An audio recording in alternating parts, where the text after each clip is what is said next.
कृष्णा नदी के किनारे पर एक छोटा सा मधुपुर गांव। इस गांव के खुले प्राकृतिक सौंदर्य में प्रकृति की गोद में एक सुंदर और विविध जीवन शैली की निर्माण किया है। गांव के बिल्कुल किनारे में एक विशाल पेड़ है और उसके बगल में एक छोटा मिट्टी का घर है।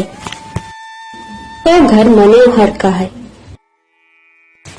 पिता मनोहर अपनी पत्नी कमला और 2 बच्चों को छोड़कर जहाज पर काम करने चले, लेकिन कभी नहीं लौटे। तब से परिवार में पैसों की कमी और गरीब के कारण उन्होंने बगीचे में उगाई गई सब्जियों की बाजार में बेचने का रास्ता लाया। बाजार गांव से 1 माइल दूर था। बहुत सुबह निकलना पड़ता था और शाम को लौटना था। कमला और उनकी दोनों बेटियां सामान्य जीवन जी रही थी। उनके घर के बगल में एक बड़ा सा पेड़ था। इसमें फूल और फल कुछ भी नहीं फलता था। शाम में लोग इस पेड़ में भूत है कहते थे। बच्चों को इस पेड़ के पास जाने मना करते थे। गर्मी का मौसम था। काल बैसाखी का समय। चारों ओर घने बादलों छाए हुए हैं। जोर से तूफान उठ खड़ा है। इस बीच बाजार में तूफान अभी शुरू ही हुआ है। कमला घर लौटने की तैयार कर रही थी। मुझे लगता है तूफान आएगा, तो रात ठहर जाओ बेटी। नहीं दादा, वो पैसे नहीं चलेगा, मुझे घर जाना है। जैसे ही कमला के बात खत्म हुई, बिजली के साथ बारिश की बूंदें नीचे गिरने लगे। बेटी, इस तूफान में आप पहुंच नहीं पाओगी। ये इतना जल्दी नहीं खत्म होगा। मेरा बात सुनो, यहीं रुको। पर ना पहुंचे तो? कमला की बात खत्म नहीं हुई थी। तेज से चमक और बारिश होने लगा। रात की अंधेरा धीरे धीरे घना होने लगा। बारिश अभी कमी नहीं हुई। घर के बाहर दोनों बहनें बैठी हैं। संजू ने कहा, अंजू रात होने वाली है। हमारे बेटी कब को आएगी? पता नहीं, शायद आज नहीं आएगी। सच बोल रही है बेटी? वही देख मौसम को देख, ऐसी तूफान में मैं कैसा आएगी? मुझे बहुत डर लग रहा है। डर मत, चल अंदर चलते हैं। बाहर बैठकर कोई फायदा नहीं। दोनों अंदर आकर दरवाजा बंद कर दिया। बाहर अभी भी हवा बारिश चल रही है। धीरे धीरे घर के आसपास अंधेरा छा गया। सुबह के बने हुए चावल थे। दोनों वही खाकर सो गए। बंद दरवाजों और खिड़कियों की दरारों से हल्की ठंडी हवा आने लगी। संजू, अरे ओ संजू, अंजू,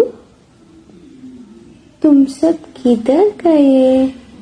दरवाजा खोलो। रात 2-2:30 बजे। हवा की आवाज अभी आ रही है। आवाज सुनकर संजू उठ गई। ऐसा लग रहा था कि कोई उसका नाम पुकार रहे हो। वो डर कर फिर से सोने जा रही थी। दरवाजे के पास वो आवाज फिर से सुनाई दी। कहाँ चले गए तुम दोनों? दरवाजा खोलो, मैं आ गई। फिर वही आवाज उसके कानों में आ गई। वो उठकर बैठी। दरवाजे के पास अभी वो आवाज आ रही थी। ये तो सच में माँ ही है। दरवाजा खोलने चली। जब दरवाजा खोला, सामने उसका माँ खड़ी थी। माँ, तुम इतनी रात में? हाँ, मैं ही हूँ। तुम दोनों को छोड़कर मैं अकेली रह सकती हूँ क्या? उसने जाकर अपने माँ के हाथ पकड़ा। हे संजू, छोड़, मैं तो भीग चुकी हूँ। माफ कर देना माँ। ठीक है, इस बारिश में भीग जाएगी। चल अंदर चल, दरवाजा बंद करो। कमला गीले कपड़े बदलने के लिए चली। माँ, लाठी को मिट्टी का तेल डाल दूं क्या? नहीं, रात हो चुकी है। बत्ती लेकर क्या करोगी? तुम दोनों ने खाना खाया? हाँ माँ। जाकर सो जा, मैं भी आ रही हूँ। अंजू, अंजू, माँ आ गई, पता है? माँ, कहाँ है दीदी? यहाँ लो, मैं आ गई हूँ। तीनों लोग सो गए। समय के बाद बारिश खड़ गया। अंजू आंखें खोली। दीदी, दीदी, क्या हुआ? ये दीदी बहुत दर्द हो रही है, माँ को बोलो।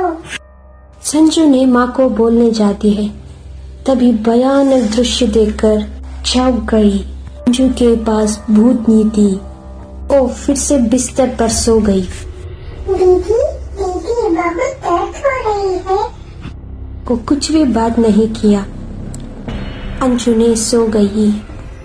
रात कौन आया? माँ नहीं आई है, शैतानी आया है। दीदी, हम अब कैसे बचेंगे? हम लोग भागना है। माँ, कोई आया है, मैं जाकर देखूं? हाँ, जा। ले जाने डर होता है, अंजू को साथ में लेकर चलो। अच्छा, जाकर जल्दी से आना। वो दोनों उठकर चले। बाहर जाकर दरवाजा बंद कर दिया। जल्दी से एक आवाज आया। तुम दरवाजा बंद किया?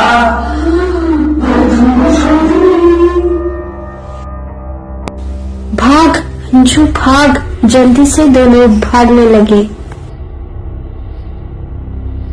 से दरवाजा तोड़कर शैतानी आ गई और जल्दी से भागकर एक घर पहुंचे। कौन तुम लोग इतने अंधेरे में आए हैं? हमको बचाओ, वो हमको खा जाएगी। वो अंदर बुलाकर दरवाजा बंद किया। कुछ समय के बाद संजू सब बताती है। भगवान की कृपा से आप बच गए। जाकर सो जाओ, सुबह माँ आने की बात करेंगे। अगले दिन, भैया भैया दरवाजा खोलो। रुको, आए। इतना सुबह सुबह कौन आ गया? उन्होंने धीरे धीरे सारी घटना बताई। इसे सुनकर कमला की चिंतित मन हो गया और पूछती है, मेरे बच्चे कहाँ? वो दोनों सोया है। पड़ोसी के गांव की एक मांत्रिक ने तंत्र की विधान से यज्ञ किया, शैतानी को बंदी किया।